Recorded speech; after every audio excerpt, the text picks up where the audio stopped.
2014년도 한 해를 우리가 누구와 동행할 것이냐 결단하는 시간 되길 원합니다.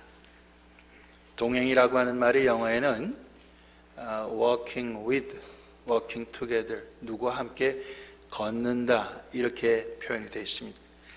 2014년도의 그 한 여정을 우리가 누구와 걸을 것이냐, 에녹과 같이 한다면은 하나님과 함께 걷는 것이고요, 또 그 반대는 사탄과 함께 걷는 길도 있을 줄로 압니다. 에녹처럼 하나님과 함께 걷는 한 해가 되기를 원합니다.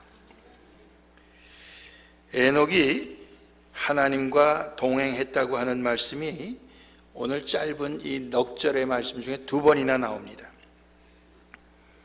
그래서 하나님이 그를 데려가셔서 이 세상에 있지 아니했다. 즉 그는 이 세상에서 죽음을 경험하지 아니하고 하나님 나라로 옮겨진 사람, 최초의 사람입니다. 365세를 이 땅에 살고 하늘로 갔습니다. 우리 지금 수명으로 보면 굉장히 긴 세월이지만 그 당시에는 평균 912세를 살았습니다. 그러니까 한 3분의 1 정도에 밖에 못 살았어요. 그렇지만 하나님 나라로 하나님께서 옮기셨습니다. 제가 한번 따져봤어요. 노아의 홍수를 이 에녹이 경험을 했나 그랬더니 아니더라고요. 노아가 태어나기 전에 이미 하나님께서 하늘로 데려가셨어요. 그런데 우리가 잘 아는 대로 노아의 홍수 때는 세상에 죄악이 꽉 찼었습니다.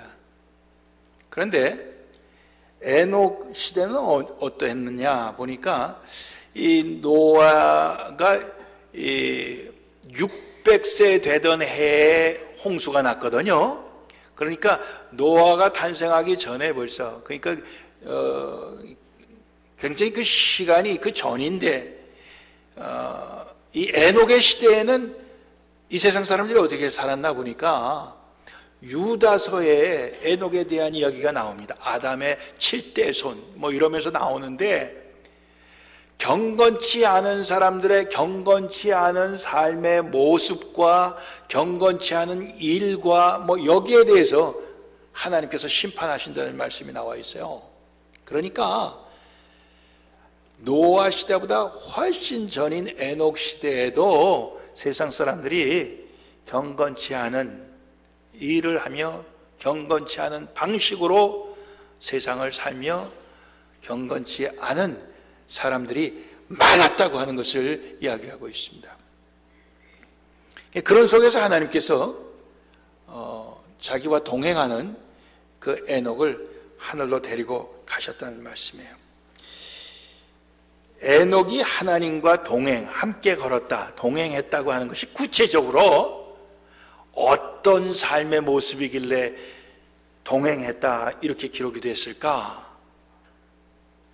성경은 많은 부분을 설명하고 있지 않습니다. 그러나 히브리서 11장 5절 보면, 믿음으로 에녹은 죽음을 보지 않고 옮겼으니 하나님이 저를 옮기심으로 다시 보이지 아니하니라. 저는 옮기기 전에 하나님을 기쁘시게 하는 자라 하는 증거를 받았느니라 그랬습니다. 그러니까 에녹이 믿음으로 살았다는 것과 또 하나님을 기쁘시게 하는 자라 하는 증거, 즉 그런 인정을 받았다 그런 얘기입니다.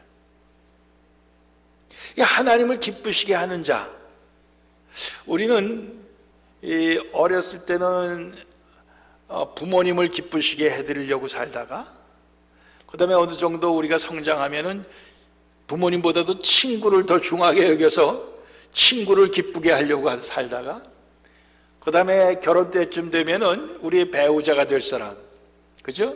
남편감, 우리 아내감들을 기쁘게 하려고 살다가 그 다음에 결혼하고 난 다음에는 그 다음에 자식이 생기면 자식을 기쁘게 하려고 삽니다. 그렇죠? 그러다가 자식이 어느 정도 커서 또다시 그 패턴을 가지고 자식이 또 친구를 따라가고 더 이상 부모 따르지 아니하고 또 자기 애인을 따라가고 결혼해서 자기 자식을 따라가고 또 그 패턴이 돼요. 우리가 이제 그때쯤 되면은 우리가 다시 옛날로 부모에게 그동안 하지 못한 효도를 하려고 하는데 다행히 이 땅에 살아계시면은 좀 할 기회가 조금이라도 남아있는데 벌써 다 떠나버리시면 그런 기회마저 없죠.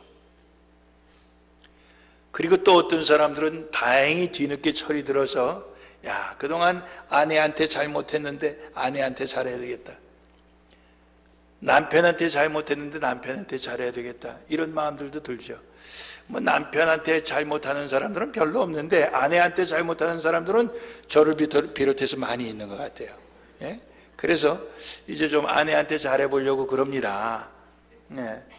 근데 요즘 아내한테 잘해보려고 하는 남편들은 제가 보니까 많아요. 근데 끝까지 남편한테 잘해보겠다 하는 아내는 요즘은 점점 줄어들고 있더라고요. 예? 근데 다 같이 잘해야 될 줄로 압니다. 같이 잘해야 돼요. 그런데 누구를 기쁘게 해주다 보면은 결국 그 기쁨이 자기한테로 돌아옵니다. 그것이 나의 기쁨이 됩니다. 그런데 에녹의 경우를 보니까 하나님을 기쁘시게 하는 자라 인정을 받았어요. 하나님을 기쁘시게 할 때 그 기쁨이 하나님으로부터 다시 자기에게 오는 줄로 압니다. 그러니까 에녹이 하나님을 기쁘게 하는 삶을 살았다고 할 때 그도 굉장히 기쁜 삶을 살았을 것이다. 우리가 이렇게 생각할 수 있는 거죠. 그런데 히브리서 11장 6절 그 바로 다음 절에는 하나님을 기쁘시게 하는 자는 어떤 사람이냐? 믿음이 없이는 기쁘시게 못하나니 하나님께 나아가는 자는 반드시 하나님이 계신 것과 또 하나님을 찾는 자들, 그냥 찾는 게 아니에요. 간절히 하나님을 찾는 자들에게는 상 주시는 이심을 믿어야 할지니라. 이게 에녹의 사건과 같이 기록이 되어 있는 말씀입니다. 그러니까 에녹은 하나님과 어떻게 동행했느냐? 하나님을 기쁘시게 하는 자로서 동행을 했다. 그리고 하나님을 기쁘시게 해드릴 때 하나님이 그에게 기쁨도 주었다. 근데 그 기쁨은 또 어떻게 해서 하나님을 기쁘게 해드리는 것이냐? 그때 그가 하나님을 믿었다는 거죠. 하나님 계신 하나님의 존재를 믿고 또 하나님을 간절히 사모하여 찾는 자들에게는 하나님께서 보상해 주신다. 거기에 대해서 갚아주시는 그런 하나님으로 그가 믿었다는 것입니다. 여러분들 하나님을 간절히 찾으면은 우리는 하나님을 기쁘시게 해드릴 수 있고 하나님과 동행하는 삶입니다. 여러분들 아담과 하와가 선악과 따먹고 어떻게 했죠? 하나님을 간절히 찾았습니까? 아니에요. 반대죠. 하나님을 피하여 숨었습니다. 하나님을 피해서 숨는다는 게 불가능한 거지만은 그러나 그들 나름대로는 숨었어요. 숨었습니다. 오늘 에녹의 경우는 하나님을 간절히 찾는 자의 모습입니다. 하나님을 간절히 찾으면은 하나님께서는 거기에 대해서 반드시 갚아주신다. 보상해 주시는 그런 하나님으로 그가 믿고 갔기 때문에 그가 하나님과 동행하는 사람이 되었다는 것입니다. 우리 금년 한 해 하나님을 우리는 간절히 찾는데 그저 시시때때로 하나님을 찾기를 원합니다. 뭐 어려울 때만 찾는 게 아니라 기쁠 때도 찾고 힘들 때만 찾는 게 아니라 즐거울 때도 찾고 하나님을 그냥 찾는 그저 하나님 계속 우리 입에서 하나님을 찾는 그런 한 해가 되기를 원합니다. 예, 수시로 수시로 기쁠 때도 슬플 때도 즐거울 때도 괴로울 때도 우리는 하나님을 찾는 그런 믿음으로 금년 한 해를 살 때 하나님 기뻐하시고 하나님 우리와 동행하십니다. 두 번째로 우리가 생각할 것은, 이건 꼭 에녹의 경우는 아니지만은 우리가 야고보서 4장에 보면은 이런 말씀이 나옵니다. 6절 이하의 말씀이, 하나님이 교만한 자를 물리치시고 겸손한 자에게 은혜를 주신다. 그런즉 너희는 하나님께 순복할지어다. 마귀를 대적하라. 그리하면 너희를 피하고 하나님을 가까이 하라. 그리하면 너희를 가까이 하시리라. 그랬습니다. 즉 하나님과 동행하는 것은 하나님과 가까이 하는 것입니다. 하나님과 가까이 하면 하나님께서 우리를 가까이 해주신다고. 반대로 마귀는 대적하라고 그랬습니다. 마귀에 대해서는 우리가 물리쳐야 돼요. 마귀에 대해서 우리가 저항해야 됩니다. 마귀를 우리가 떠밀어야 됩니다. 예. 그러면 마귀는 도망가겠다 그랬습니다. 예. 이걸 반대로 할 수도 있어요. 마귀하고는 가까이 하고 친하고, 하나님은 우리에게 가까이 오시겠다고 하는데도 하나님을 갖다 떠미는 경우도 있습니다. 이건 하나님과 동행하는 게 아니고 마귀와 동행하는 삶이죠. 마귀와 동행하는 삶. 하나님의 백성입니다. 그리스도인입니다. 그런데 우리가 마귀와 동행한다고 하면 이게 말이 안 되죠. 하나님과 동행해야죠. 예, 하나님과 동행하는 길은 하나님을 가까이 하는 것입니다. 예, 하나님께 또 순복하는 것입니다. 하나님 앞에 무릎 꿇는 걸 얘기해요. 예, 머리 숙이는 걸 얘기해요. 복종하는 걸 얘기합니다. 그것을 오늘 여기에는 겸손이라고 얘기하고 있습니다. 예, 겸손. 예, 겸손하라.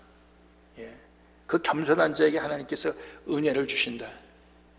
하나님이 우리가 동행하시는 은혜, 예, 그런 은혜를 우리에게 주신다는 것입니다. 자, 그러면 하나님을 가까이 하고 마귀를 우리가 물리치는 그 구체적인 것이 무엇이냐? 성령의 인도하심 따라 기도와 말씀으로 그렇게 할 수 있습니다. 여러분들, 이 성령님과 기도와 말씀, 이 세 가지를요, 여러분들 고린도전서 13장에 그런즉 믿음과 소망과 사랑은 항상 있을 것인데, 그 말씀 나오잖아요. 믿음, 소망, 사랑, 이렇게 셋을 갖다가 늘 같이, 성부, 성자, 성령, 그렇게 늘 같이 얘기하듯이 성령님과 기도와 말씀을 여러분들 그렇게 마음속에 새겨야 됩니다. 성령님께서 인도하시는 대로 기도하는 삶, 말씀 복종하는 삶, 예? 이것을 통해서 우리는 하나님과 가까이 하고 마귀와는 우리는 멀리하는 그런 삶을 살 수 있는 것이에요. 마태복음 4장에 여러분들 예수님께서 이제 마귀에게 시험 받으러 광야로 끌려가시는데 성령에 끌려가신다고 그랬습니다. 성령에 이끌려서 광야로 가셔서 거기서 40일을 금식했다고 돼 있어요. 예. 마귀에게 시험 받는 그 자리까지 가는 것도 예수님께서 그냥 가신 게 아니라 성령에 이끌려 가셨다고 되어 있습니다. 성령의 이끌림을 받는 우리가 되어야 돼요. 그때 우리는 하나님과 가까이 가는 것입니다. 성령과 세상에는 이 세상의 영이 있어요. 마귀의 영, 사탄의 영, 악령이라고 일컫는 세상의 영이 있습니다. 맥 놓고 있으면 이 세상의 영이 우리를 끌고 가버립니다. 그러나 우리가 정신을 똑바로 차리고 영적으로 우리가 깨어있으면은 성령님의 이끌림을 우리가 받아서 그 성령님 이끄시는 대로 우리가 갈 수가 있는 것입니다. 성령의 이끌림을 받아야 되고요. 그 다음에 기도해야 돼요. 쉬지 말고 기도하라, 그렇게 말씀했는데 사도 바울 통해서 오늘 여기는 예수님께서 40일 동안 금식하며 광야에서 기도하시면서 그분의 앞으로의 그 공생의 사역을 준비하시는 것을 볼 수 있습니다. 기도하는 삶, 쉬지 말고 기도하는 것입니다. 제가 이 설교를 준비하면서 다른 분들은 이 본문 갖고 어떻게 설교했나 쭉 한번 인터넷 들어가 봤더니 프랭크 루박이라고 하는 필리핀 선교사로 45년 그곳에 사역하다가 돌아가신 선교사님의 그 책이 한국말로 번역되어 있는 그 책들이 나와 있더라고요. 거기에 보니까 프랭크라고 하는 그 선교사님은 이 하나님과 동행하기 위해서 이 기도를 그저 정말 가능한 그냥 하루 24시간을 기도하는 삶으로 살려고 애를 썼더라고요. 뭐 수도원 생활을 하신 분이 아니에요. 선교사로서의 사역을 하시면서도 24시간 어떻게 하면 기도할까, 이걸 위해서 애를 쓰신 분이더라고요. 그래서 그러면서 그분의 그 경험을 갖다가 쭉 쓴 거를 보았는데, 여러분들 우리가 참 시간 기도하고, 뭐 우리가 그 시간을 정해놓고 하루에 몇 시는 기도하는 시간이다 해서 골방에 들어가서 기도할 수 있다면 그것도 참 좋은 거죠. 그러나 그렇게 할 수 없을지라도 우리가 기도하는 시간, 기도하는 장소를 정해놓고 기도를 우리가 늘 하는 것이 참 우리가 하나님과 동행하는 비결입니다. 다니엘이 포로로 바벨론에 끌려왔어도 예루살렘을 향하여 하루에 3번씩 기도했는데, 왕이 그렇게 하는 사람은 사자굴에 던진다, 조서의 도장 왕의 어인이 찍힌 것을 알고도 그는 계속해서 기도했다고 그랬습니다. 우리도 그렇게 기도해야 됩니다. 그래서 그 기도가 심지어는 우리의 모든 삶 속에서 우리의 속으로 계속해서 기도하면서 살아야 된다, 그렇게 말씀하고 있어요. 그래서 뭐 우리가 운전대를 붙잡고 운전하면서도 기도하고, 뭐 또 우리가 무슨 일을 하면서도 계속해서 기도하고, 뭐 소리내서 기도하면 사람들이 또 미친 줄 알아요. 그렇지만 우리가 속으로 기도하는 건 뭐라고 그러겠습니까? 속으로 기도한, 기도해, 계속해서 기도하고, 우리가 모여서 서로 이야기를 나눌 때도요, 하나님 앞에 기도해서 우리의 이 이야기, 이 대화가 하나님 앞에서 좋은 대화, 좋은 교제가 되기를 원합니다. 이런 기도를 해야 된다는 거죠. 그렇지 않으면 그 모여서 얘기하는 것이 뭐 세상 사람들 자기 자랑하는 거하고 똑같죠. 여러분들 그 자기 자랑하는 거, 여러분들 우리가 매일 만나면은요, 듣기 싫은데도 할 수 없이 들어주는 거 많죠. 하도 많이 들어서 다 외우는데도 또 한단 말이에요. 왜 그렇습니까? 자랑할 게 그거밖에 없는 거예요. 새롭게 뭐 자랑할 걸 만들지 못하고 옛날 거밖에 못하는 거예요. 그러니까 또 하게 돼 있죠. 야, 3번만 더 들어오면 100번이다. 좀 그만 좀 해라. 뭐 그래도 하는데 어떡할 거예요? 들어줘야죠. 뭐 한 교회 다니는데 어떻게 그렇다고 그거 듣기 싫다고 딴 교회 갈 수도 없고 말이에요. 그러니까 들어줘야 된다고요. 그런데 그럴 때 우리가 기도하면 된다 이거죠.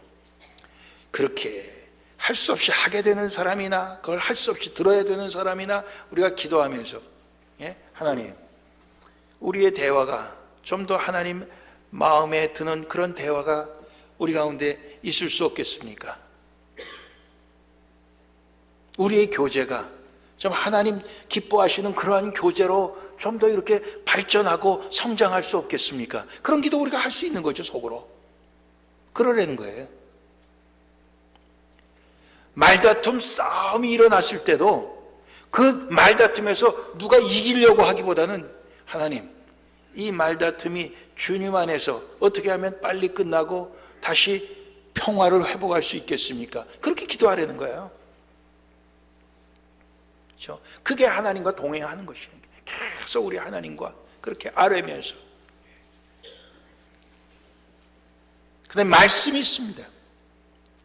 오늘 이 마태복음 4장 보면 40일 동안 금식 기도하신 예수님께 마귀가 첫 번 던지는 시험이 뭡니까? 내가 하나님의 아들인데, 내가 하나님의 아들의 자격으로 이 돌이 떡덩이가 되게 해라. 이스라엘은 뭐 옛날이나 지금이나 널려 있는 게 돌입니다. 그러니까 그 돌이 떡이 되게 해라. 그러면 내 그 40일이나 못 먹은 허기진 배를 채울 수가 있고, 더 나아가서는 이 땅에 굶주린 사람이 많이 있는데 그 사람들에게 다 떡을 먹이면은 내가 얼마나 인기가 올라갈 거냐, 이런 거죠. 예? 떡공장 공장장이 되라, 그런 얘기예요. 예.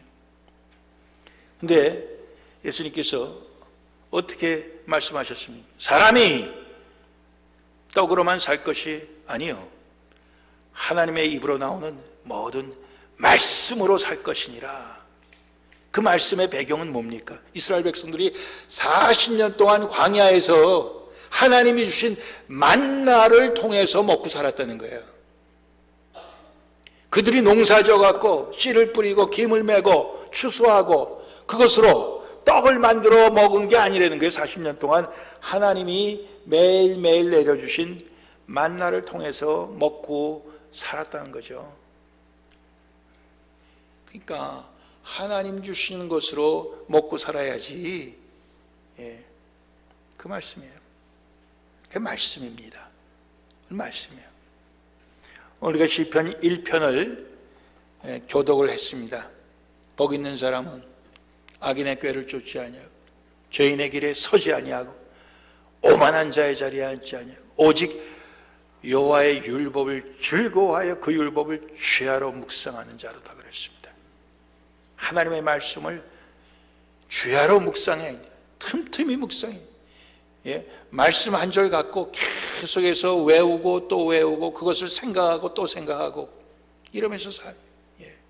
그렇게 될 때 결국 그건 하나님과 동행하는 삶이 되는 것이고, 마귀가 우리를 갖다 공격을 할 때 우리는 거기에 승리할 수 있는 자가 되는 것입니다. 그렇죠? 2014년도 한 해 우리 결단하십시다. 하나님과 동행하는 한 해가 되겠다. 나는 하나님과 함께 동행하겠다. 여러분 마음속에 결단하십시다. 예. 그래서 하나님께 가까이 나아가고 하나님을 찾고 성령의 이끌림을 받고 수시로 내가 기도하고 말씀 묵상하여 그 말씀으로 내가 마귀와의 영적인 싸움에서 금년 한 해 승리하겠다. 여러분들 그런 결단이 오늘 새해 결단이 되시기를 주님의 이름으로 빕니다. 기도하십시다.